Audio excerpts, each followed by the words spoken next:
Good morning, dear students. We are moving to the last session of this reaction mechanism 2. So let us start with the peroxide effect or Karash effect. See, we have already seen the Markovnikov's addition, isn't it? Markovnikov's addition states that when a negative part of the reagent goes to carbon atom, goes to an unsymmetrical alkene, what happens? The negative part of the reagent goes to the carbon atom having lesser number of hydrogen atoms, isn't it? Negative part of the while we are considering an unsymmetrical alkene as well as an unsymmetrical reagent, isn't it? Unsymmetrical alkene and unsymmetrical reagent, what happens is that the negative part of the reagent goes to carbon atom having lesser number of hydrogen atoms.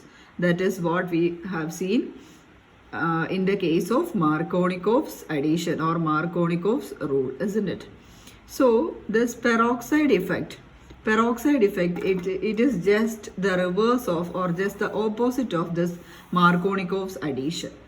Okay, that means while we are considering an unsymmetrical alkene by the addition of an unsymmetrical reagent, the negative part of the reagent goes to carbon atom having greater number of hydrogen atom. Okay, that is peroxide effect, just the opposite of Markovnikov's addition, or it is otherwise called as Karash effect, peroxide effect or Karash effect, or it is anti-Markovnikov's addition. We can call it as anti-Markovnikov's addition. Anti-Markovnikov's addition. It is just the opposite of Markovnikov's addition. Okay. So the negative part of the reagent goes to carbon atom having greater number of hydrogen atoms according to peroxide effect or Karash effect. Okay. And also one more point to be noted down is that this peroxide effect, it will be taking place only in the presence of peroxides. Okay.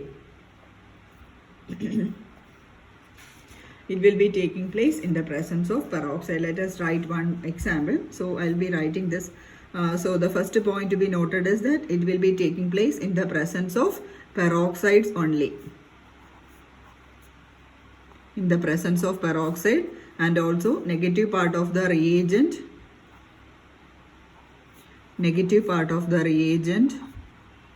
goes to carbon atom having greater number of hydrogen atom.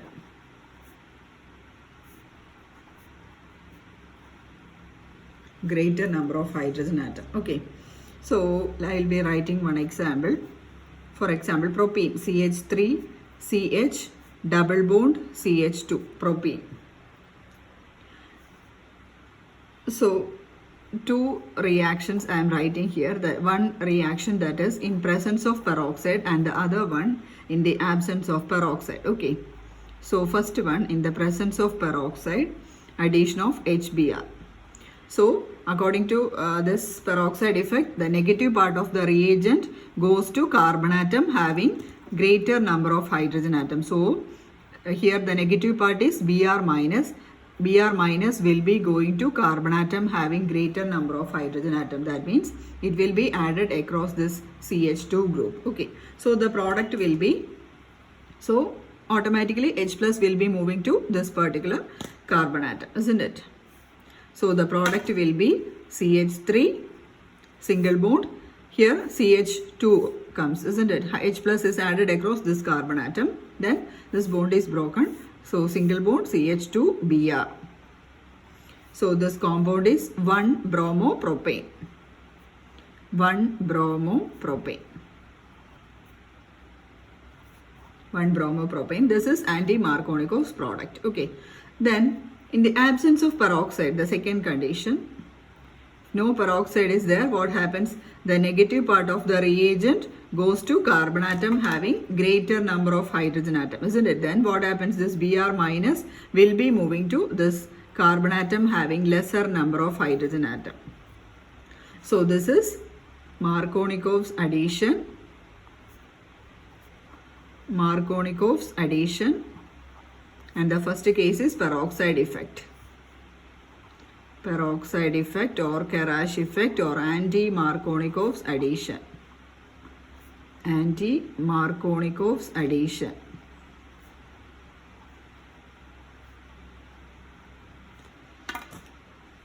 So the product will be CH3, CHBr, single bond CH2. So the name of this product is 2-bromopropane. 1, 2, 3. 2-bromopropane. So this is another important reaction, peroxide effect or Karash effect. You just remember Markovnikov addition and the opposite of Markovnikov addition, that is anti-Markovnikov addition, is this peroxide effect or Karash effect. Okay. Then the next topic you have to study, that is the hydroxylation reaction. So in the syllabus you have got Markovnikov's rule and peroxide effect, then comes this hydroxylation. Okay. This is hydroxylation. I think in your textbook there are so many other reactions. You should not, you need not study.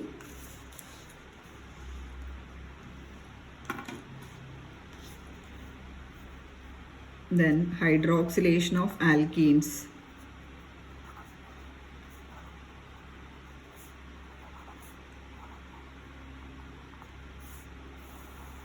Hydroxylation of alkenes. So hydroxylation means, what do you mean by hydroxylation? It is the addition of OH groups, isn't it? Addition of hydroxyl groups or addition of OH groups. It is called as hydroxylation. So normally this when alkenes means they are double bonded compounds. When alkenes are hydroxylated, the product will be, we will be having dihydroxy compounds. The product will be dihydroxy compounds. That means the product will be having two OH groups. So normally a compound with two OH group, it is called as glycol. Glycols, two OH groups, it is glycol. Okay. So there are some 2-3 reactions given in your textbook regarding this hydroxylation of alkenes. And normally this hydroxylation will be cis hydroxylation. Cis hydroxylation means the addition of OH groups will be on the same side of the alkenes. Okay. Cis hydroxylation, that is addition of OH groups on the same side. Addition of OH groups on the same side. Okay. So let us write one example. The first case, that is by using cold dilute alkaline KMnO4. In the presence of cold dilute alkaline KMnO4. Cold dilute alkaline KMnO4. See, addition of cold dilute alkaline KMnO4 on any alkene. Okay, that is the first reaction. So R, CH, double bond CHR. So this is an alkene in presence of KMnO4. KMnO4, it can be written as KMnO4 or MnO4 minus. Okay, MnO4 minus. So the addition takes place across this double bond.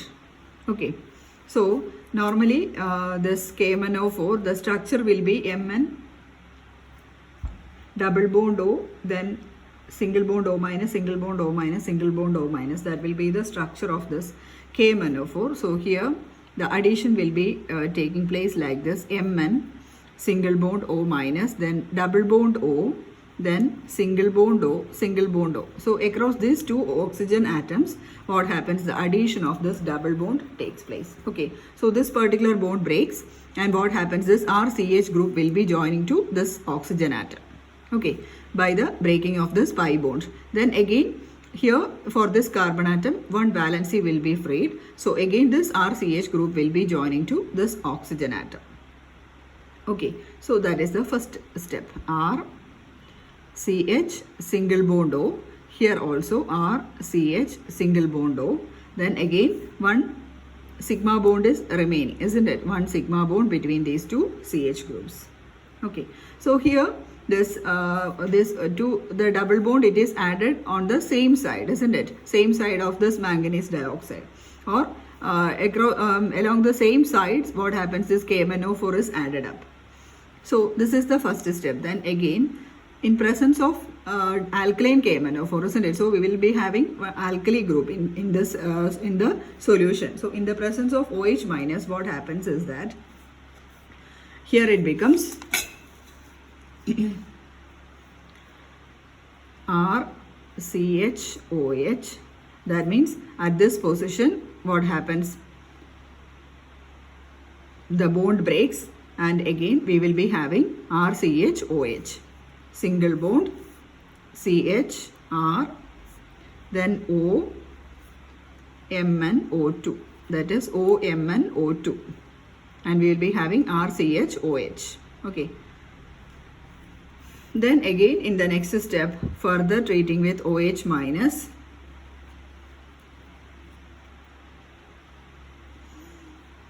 the product will be RCHOH, single bond, CHROH. Again, this MnO3 minus will be removed. MnO3 minus will be removed. That is, at this position the bond breaks. MnO3 minus will be removed. Okay. Here also at this position the bond breaks in the first step. That is RCH. Not at this position, sorry. At this position the bond breaks and becomes RCHOH. Okay, at this position the bond breaks and it becomes RCHOH. And in the second step, at this position the bond breaks and we will be having RCHOH. So it is a dihydroxy group and it is a glycol. A compound with two OH groups, it is simply called as a glycol. So this is a glycol. Then another example, hope you are clear with this. So the addition will be taking place across this double bond and the product will be having two OH groups. See here, the product, these two OH groups, they are on the same side of the alkene, isn't it? Therefore, it is a cis hydroxylation reaction. Cis hydroxylation reaction. That means the addition of OH groups are on the same side. Then the next reaction.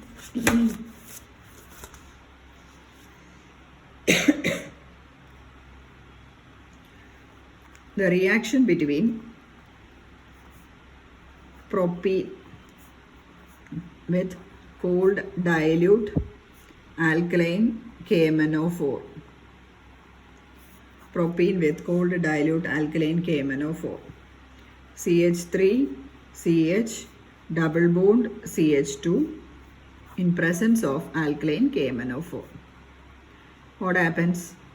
See, this double bond breaks and here this MnO4 2 minus will be joining across these two double bonds, and after that hydrolysis takes place. Then CH3 becomes glycols, isn't it? CH3, CHOH, single bond, CH2OH.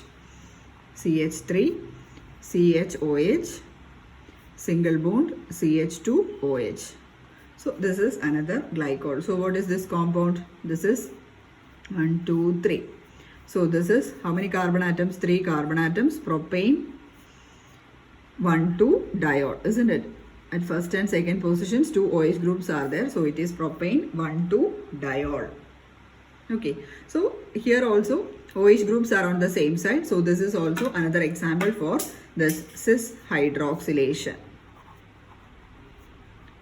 Cis hydroxylation. Okay. Just the double bond will be breaking up and two OH groups will be added across the two double bonds. Okay. Then the next reaction, the third reaction. Oleic acid. Oleic acid, it is a double bonded compound with OH groups, with COH groups. Double bonded compound with COH group, oleic acid. Oleic acid on reaction with 90% of hydrogen peroxide in formic acid.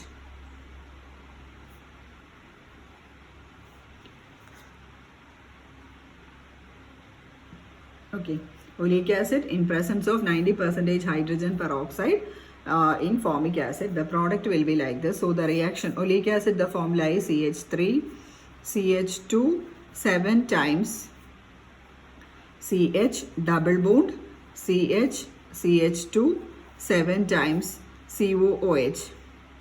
So in total, how many carbon atoms? 1, 7 plus 1, 8, 9, 10, 17, plus 1, 18 carbon atoms are there, and there is a double bond plus COOH group. So you have to take care of this double bond. Okay. So in presence of hydrogen peroxide, the product will be across the double bond. What happens? Addition of two OH groups will be happening. Okay.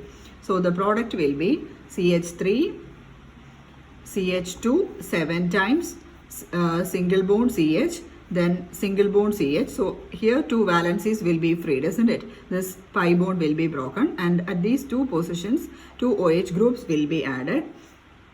Then CH2 7 times COOH. So this is the reaction while we are considering 90% hydrogen peroxide. And also in this case, see here we are using hydrogen peroxide. So while during this addition, if we are using osmium tetroxide in tertiary butanol, that is osmium tetroxide means OSO4 in tertiary butanol, if we are adding to this particular reaction, what happens? The product will be cis glycol. Okay, cis addition takes place. Okay, in this reaction, if we are using osmium tetroxide in tertiary butanol, it will be a cis addition. So again, it will be a cis addition. And then if we are using selenium dioxide in tertiary butanol, selenium dioxide in tertiary butanol and acetone,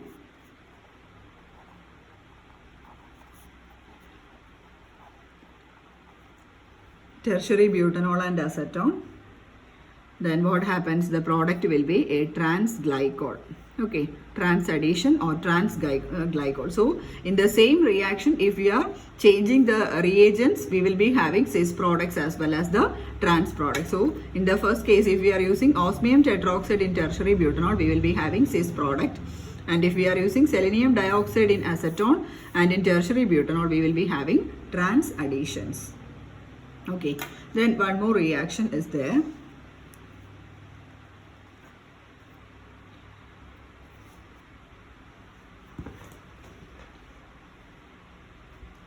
That is alkenes plus osmium tetroxide in the presence of aqueous alcoholic sodium bisulfite, that is sodium bisulfite is NaHSO3. Okay, alkenes plus osmium tetroxide plus aqueous alcoholic sodium bisulfite. Alkenes, let us write the alkene RCH double bond CHR. This is an alkene plus osmium tetroxide OSO4. So the product will be like this. This double bond will be broken, and what happens? The product will be RCH single bond CHR. Then this two valencies will be freed here. So at that positions, this osmium tetroxide will be joining. That is OO. Then again osmium. Then double bond O, double bond O. Okay. Osmium tetroxide, that is OSO4. The valencies will be like this. See osmium, double bond O, here single bond O, and this will be joining to this pi bond. Okay, at the position of the pi bond. So this is the cyclic compound formed, and this cyclic compound, it is called as the osmate ester. The cyclic compound is the osmate ester. Okay. Then again, on treating with sodium bisulfite, NaHSO3, sodium bisulfite. So what happens is that at this position, I'll be writing the product, that is RCH, single bond, CHR, then two OH groups. Okay. This bond will be broken up and we will be having two OH groups, that is hydroxyl groups, plus H2OSO4. OSO4 plus two hydrogens also, that is at these positions two hydrogens will be removed, that is the bond breaking will be taking place at this position. Okay, the bond breaking will be taking place between the CO positions, and what happens here, two OH groups will be joined. That is, here we are using sodium bisulfite and hydrolysis is actually taking place. Hydrolysis means addition of water, isn't it? Addition of water. So OHH. OH. Okay, so this becomes OS. How many hydrogens? 2 hydrogens. You have to look into the position after this bond breaking. So OH, here it becomes OH, then OS, double bond O, double bond O. Or simply we can say that H2, OS, O4, 1, 2, 3, 4. Okay, and here it becomes RCHOH, RCHOH. Therefore, the product will be a glycol plus this osmic acid. This is osmic acid.